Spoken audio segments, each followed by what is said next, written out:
আসসালামু আলাইকুম প্রিয় বন্ধুরা, শুভ সকাল। কেমন আছেন আপনারা?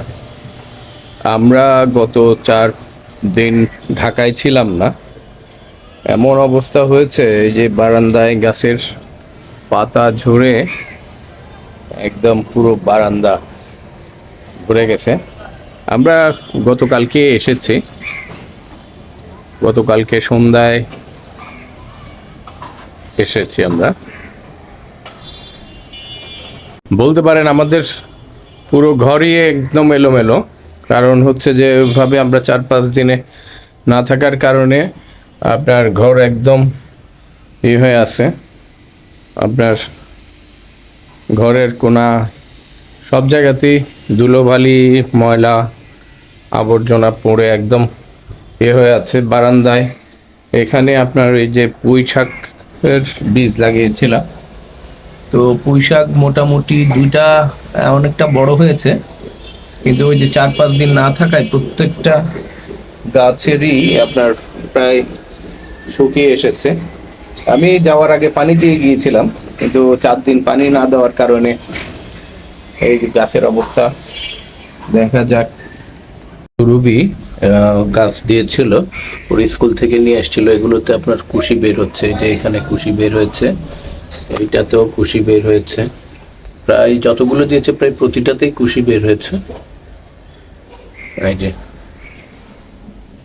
তো যাই হোক, এটাতে অবশ্য পানি যা দিয়ে গেছিলাম সেই পানিটা আছে, অন্যগুলো মোটামুটি শুকিয়ে গেছে। কালকে আসার পরে সন্ধ্যার পরে দিয়েছি সবগুলোতেই, প্রায় সবগুলো গাছে পানি দেওয়া হয়েছে।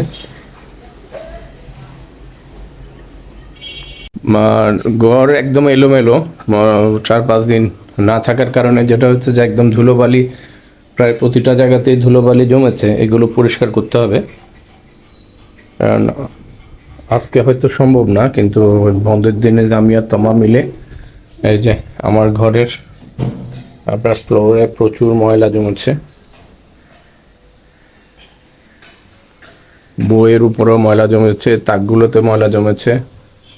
চেষ্টা করব একটা একটা রুম করে। আর আজকে বুয়া আসবে সন্ধ্যায়, সন্ধ্যায় যখন বুয়া আসবে তখন আপনার ওই বুয়াকে দিয়ে ঘর মোছা ঝাড়ুর কাজগুলো করাই নিব। আর আমি আর তোমার সাধারণত শুক্রবারেই হচ্ছে আমাদের এই ঘরের টুকিটাকি যে কাজগুলো আছে সেগুলো আমরা শুক্রবার দিন করার চেষ্টা করি। আশা করছি আপনার এই যে আমার টেবিলের মধ্যে প্রচুর ধুলো জমেছে, ল্যাপটপের ইতে প্রচুর ময়লা জমেছে। আপনার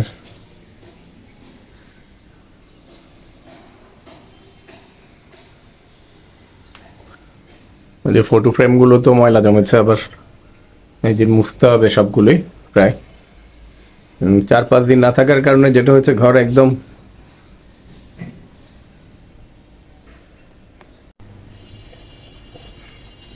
আসলে কি জানেন, পৃথিবীতে নিজের ঘরের থেকে বড় প্রশান্তি আর কোনো জায়গায় নেই। এই যে আমরা 4 দিন ছিলাম বাইরে, কিন্তু মানে নিজেদের ঘর, নিজের সংসারের জন্য যে একটা আপনার আকুতি, যে ঘর কেমন আছে, বাসায় কি অবস্থা, এই যে টেনশন, এইটা আসলে চিরন্তন। কুড়ে ঘর হলো নিজের ঘরের যে শান্তি, নিজের ঘরে যে প্রশান্তি, এই প্রশান্তিটা আসলে পৃথিবীর কোথাও নেই। আপনি নিজের ঘর ছেড়ে আপনি যদি খুব ভালো জায়গাতেও যান না, কিন্তু ওই মনটা ঠিকই ঘরে ফেরার জন্য কিন্তু ছটফট করবে। আমাদের ওই দুজনের সংসারে আমরা বলি যে ঢাকা শহরকে ভাল লাগে না, ঢাকা শহর পছন্দ না, কিন্তু আসলে এই ঢাকা শহরের সাথে আসলে আমাদের একটা নারীর সম্পর্ক হয়ে গেছে। ঢাকার বাইরে গেলে আর ভাল লাগে না, আবার ঢাকায় ফেললে বাইরে যেতে ইচ্ছা করে। মানে এক অদ্ভুত রকমের আপনার টানাপোড়েন।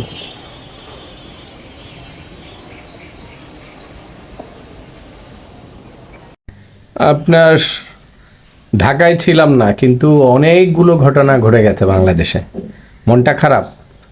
রাজবাড়িতে একটা মর্মান্তিক ঘটনা ঘটেছে। কালকে আমরা যখন ফিরছিলাম তখন মানুষের মধ্যে একটা আতঙ্ক বা মানুষের চেহারার মধ্যে একটা কেমন জানি মানে একটা অস্থিরতা আমি লক্ষ্য করেছি, বিশেষ করে পাংশা পার হওয়ার পরে আপনার মানুষের মধ্যে একটা এক ধরনের উদ্বিগ্নতা, এইটা খেয়াল করেছি আমি। কিন্তু আমি আসলে জানতাম না, কারণ আমি গ্রামে গেলে যেটা হয় এই এক রকমের আপনার করি, আমার নেট বন্ধ করে রাখি বা ইন্টারনেটে আমি তেমন একটা সক্রিয় থাকি না। কারণ হচ্ছে যে আমি গ্রামে যখন যাই আমি ঠিক গ্রামের পরিস্থিতিটাকে উপভোগ করার চেষ্টা করি, উপলব্ধি করার চেষ্টা করি, যে মানে গ্রামের আবহাওয়া, গ্রামের মানুষের চলাফেরা, গ্রামের মানুষের জীবনযাপন পদ্ধতিগুলো আমি ফলো করি। যে কারণে আমি হচ্ছে যে আপনার সব সময় ওই সামাজিক যোগাযোগ মাধ্যম থেকে গ্রামে গেলে আমি অনেকটা দূরে থাকার চেষ্টা করি আপনার, বা একরকম বিচ্ছিন্ন থাকার চেষ্টা করি। এটা আমার ছোটোবেলা থেকে কেন জানি না, মানে আমি যখনই যেতাম বা গ্রামে যাই তখন হচ্ছে যে আমি আমার স্বাভাবিক যত ধরনের অভ্যাস বা যত ধরনের আপনার কর্মকাণ্ড এগুলোকে আমি গুটিয়ে রাখি। তো বড় হওয়ার পরে আপনার ধরেন এই যখনই সামাজিক যোগাযোগ মাধ্যমে অ্যাক্টিভ হয়েছে তখন থেকে আমি যেটা করি, গ্রামে গেলে আমি ওই যোগাযোগ মাধ্যমটা বন্ধ রাখি বা নেট অফ করে রাখি। তো এই ঘটনাগুলো মিস করেছি, সেটা আপনার মর্মান্তিক, অত্যন্ত মর্মান্তিক।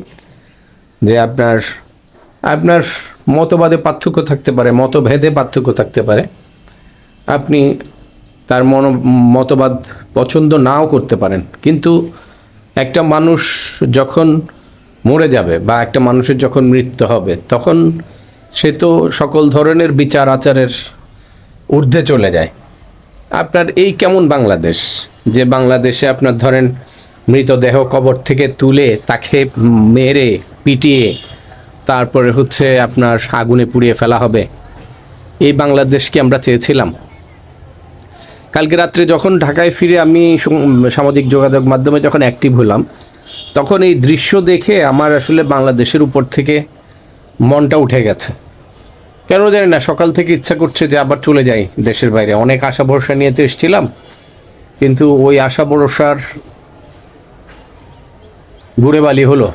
এই বাংলাদেশ চাইনি, এই বাংলাদেশ আমার বাবাও চাইনি, এই বাংলাদেশ কেউই চাইনি, আমরা কেউ কখনোই চাই না। এই বাংলাদেশ একটা মানে গাড়াল আপনার ধর্মান্ধ গোষ্ঠী এই বাংলাদেশে অতি সম্প্রতি আপনার তাদের স্বরূপে আত্মপ্রকাশ করেছে। এইটা আমরা কখনো ভাবিনি, কল্পনাও করিনি যে বাংলাদেশ এরকম একটা সিচুয়েশনে যাবে। তো যাই হোক, মনটা খুব খারাপ। অনেকগুলো ঘটনা ঘটে গেছে।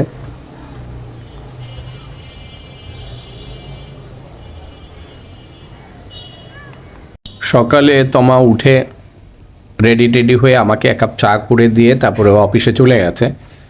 তমা অফিসে চলে যাওয়ার পর আজকে কেন জানি না আমি খুব বিষণ্ণ বোধ করছি। হ্যাঁ, বিষণ্ণ বোধ করছি এই কারণে, হয়তো আমার এই যে পিচ্ছি নামিরাকে যে রেখে এসেছি সেজন্য হয়তো তার অভাবটা খুব বেশি বোধ করছি, খুব বেশি তার অভাবটা অনুভব করছি।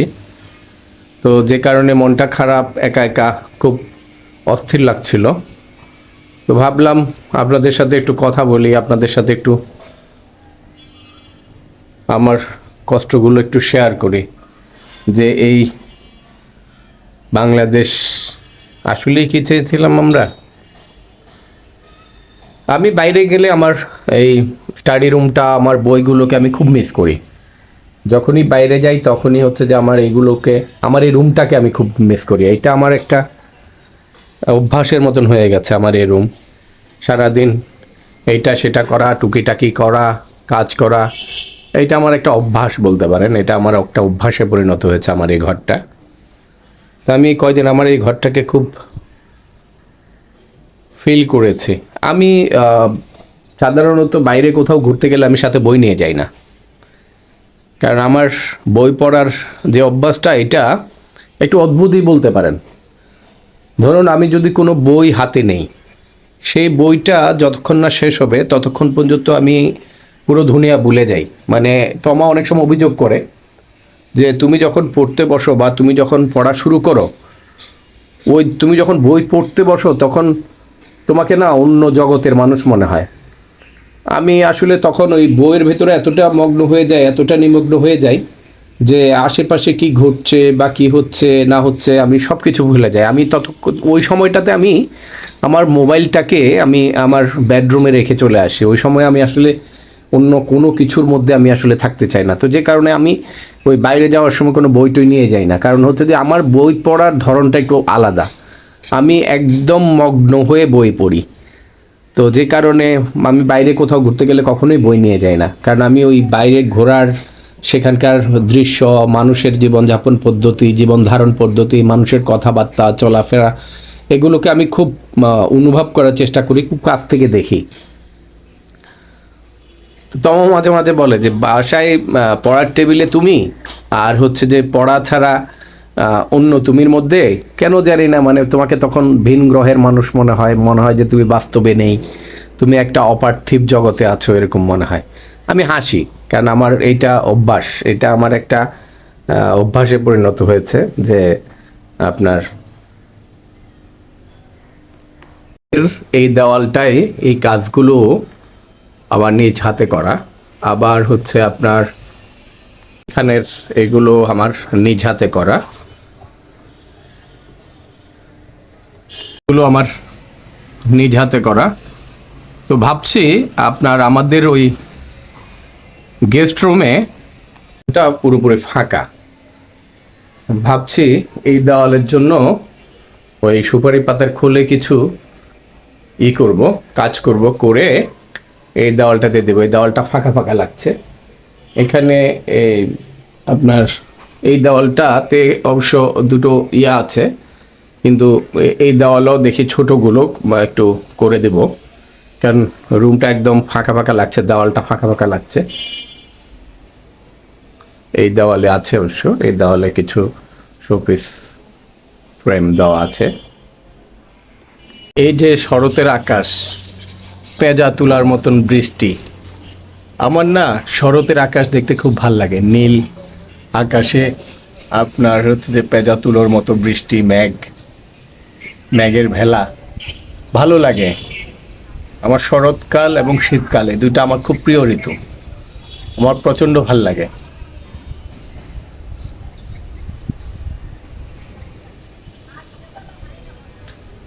শীতকালটা ভাল লাগে হচ্ছে যে আপনার ওই শীতকালে শাকসবজি খুব ভালো লাগে, শাকসবজি শীতের শাকসবজিগুলো খেতে ভালো লাগে। আমার বাসার এই পেছনের এই অংশটা একদম কংক্রিটের জঙ্গলে ভর্তি, দেখেন একটা বাসার সাথে আর একটা বাসার কোনো গ্যাপ নেই। কিন্তু আমি খুব লাকি বলতে পারেন, আমার এই বাসার পেছনের অংশ পুরো খালি, ডানের অংশ খালি, বামের অংশ খালি, সামনের অংশ তো একদমই খালি। আপনার যে কারণে আমার এই বাসায় প্রচুর বাতাস। আপনার ধরেন এই যে জানালা খুলে দিলে এত আলো আর এত বাতাস আমার এই ঘরটায়, মানে কি বলবো, অসাধারণ লাগে, অসাধারণ।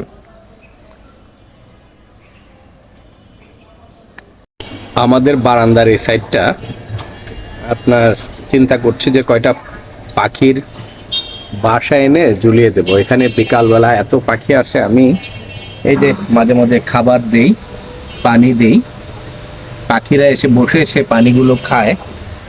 তো চিন্তা করেছি যে পাখির কয়টা খাঁচা বা কয়টা ঘর বানিয়ে দিব, দিলে যেটা হবে পাখিগুলো এসে বসবে, থাকবে, কিচিরমিচির করবে, আলাদা একটা লাগবে, ভাল লাগবে। এই যে আমার ছোট বোন সুরভি দিয়েছিল গাছ, এগুলোতে এই যে কুশি বের হচ্ছে, এটাতেও কুশি বের হচ্ছে, মাশাআল্লাহ অনেক সুন্দর। তারপরে ও আরেকটা মানি প্ল্যান্ট দিয়েছে, এটা এখানে লাগিয়েছি মানি প্ল্যান্টটা, এটাও মোটামুটি ভালোভাবে বেড়ে উঠছে, এটা তো কুশি ছাড়ছে।